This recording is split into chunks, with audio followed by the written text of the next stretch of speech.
नमस्कार, मैं हेमंत कृष्ण। द संकेत लाइव में आप सभी का स्वागत है।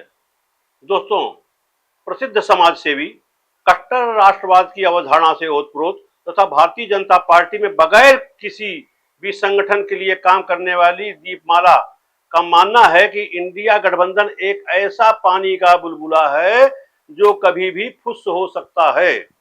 डॉक्टर ओपी मिश्रा, जो हमारे टीम के राजनीतिक विश्लेषक हैं, ने राजनीति के तमाम मसलों पर उनसे चर्चा की है।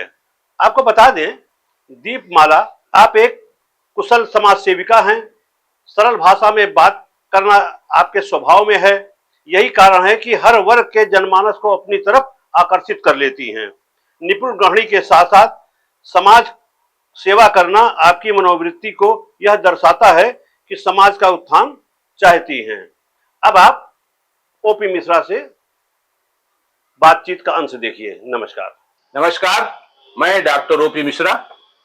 हमारे साथ आज एक समाज सेवी हैं जो भारतीय जनता पार्टी में कोई पद तो नहीं रखती है, लेकिन पर्दे के पीछे रहकर भारतीय जनता पार्टी के लिए, राष्ट्रीय स्वयंसेवक संघ के लिए तथा राष्ट्रीय स्वयंसेवक संघ के जो तमाम आनुषांगिक संगठन हैं उसके लिए काम करने वाली दीपमाला झा हमारे साथ हैं। नमस्कार।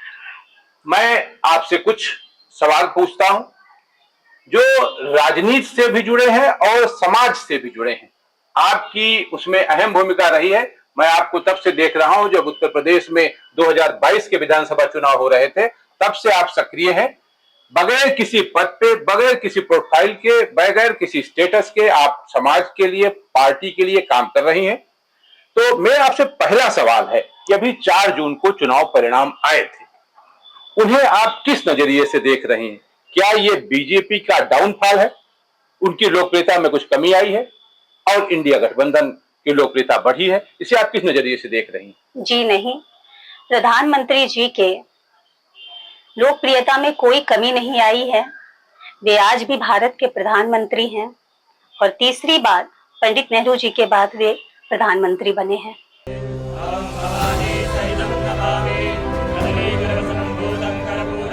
बाबा विश्वनाथ और मां गंगा के आशीर्वाद से, काशी वासियों के असीम स्नेह से मुझे तीसरी बार देश का प्रधान सेवक बनने का सौभाग्य मिला। अब तो मां गंगा ने भी जैसे मुझे गोद ले लिया है, मैं यही का हो गया। मेरा सवाल जो है वो चुनाव परिणामों को लेकर है, जिसमें भाजपा को बहुमत नहीं मिला है। इसे आप किस दृष्टि से देख रही हैं, जबकि इंडिया गठबंधन ने काफी लंबी छलांग लगा दी है? जिसे आप छलांग कह रहे हैं वह एक कृत्रिम आक्रोश था, वो भी कुछ सांसदों के प्रति, जिसे विपक्ष ने हवा दी और मतदाताओं ने सच मान लिया।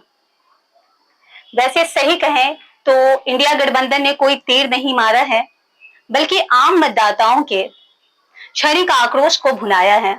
लेकिन मतदाताओं ने जिस गुस्से का इजहार किया है उसे आप कैसे मान रहे हैं, कैसे समझ रहे हैं?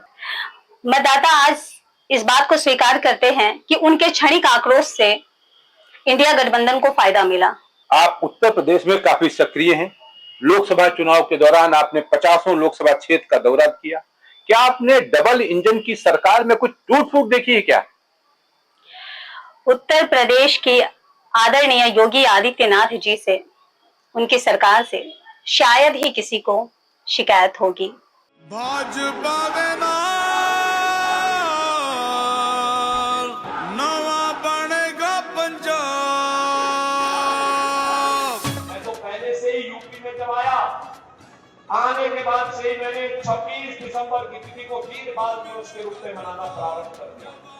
और यूपी में तो मुख्यमंत्री आवास में ही हम लोग गुरु ग्रंथ साहब को सिर में लेकर के जाते हैं, वहीं कीर्तन कराते हैं। भाजपा देना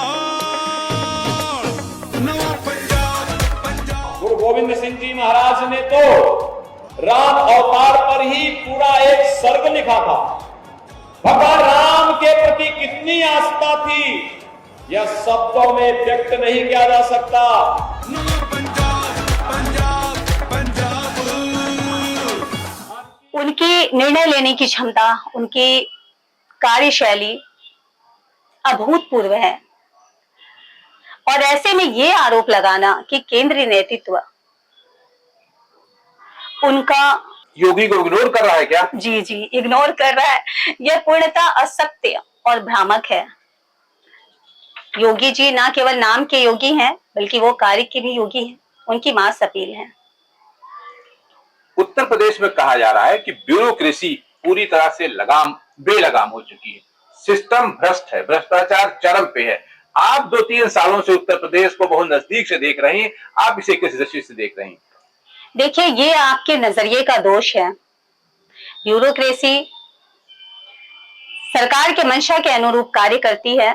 हाँ, रही बात भ्रष्टाचार की, तो ये सच है कि एक मछली सारे पानी को गंदा करती है, लेकिन योगी जी का कठोर नेतृत्व ऐसी मछलियों को पकड़ने में, उनसे निपटने में सक्षम है। एक मीडिया में रिपोर्ट आ रही बहुत तेजी के साथ कि योगी जी के विकल्प की तलाश हो रही है। आपको क्या लगता है कि कुछ ऐसा चल रहा है क्या? अगर हम एक लाइन में कहें तो आदरणीय आदित्यनाथ जी के फिलहाल तो कोई विकल्प नहीं है। वह एक राज्य के सीएम जरूर हैं, लेकिन उनकी पहचान एक राष्ट्रीय नेता की है। पिछले दिनों प्रधानमंत्री चुनाव के बाद मतदाताओं के प्रति आभार व्यक्त करने बनारस आए थे। लोगों के अंदर जब उनके प्रति इतना सम्मान है, तो उनकी जीत का अंतर इतना कम कैसे हो गया? आदरणीय मोदी जी के केवल देश के ही नहीं, बल्कि विश्व के नेता हैं। बनारस के लोगों का अपने सांसद के प्रति जो भाव है, उसे शब्दों में बांध पाना मुश्किल है। हाँ, रही बात कम अंतर की, तो हमने पहले भी कहा कि विपक्ष मतदाताओं को भरमाने में सफल रहा। मेरा अंतिम सवाल यह है कि अब 24 के लोकसभा चुनाव का परिणाम भाजपा के अस्ताचल की ओर बढ़ रहा है, भाजपा समाप्त हो रही उत्तर प्रदेश में क्या? जी नहीं, बिल्कुल नहीं। यह चुनाव परिणाम ना तो भाजपा के हार का प्रतीक है और ना ही इंडिया गठबंधन के जीत का प्रतीक है। ये तो मतदाताओं द्वारा भाव आवेश में ले गए निर्णय का प्रकटीकरण है।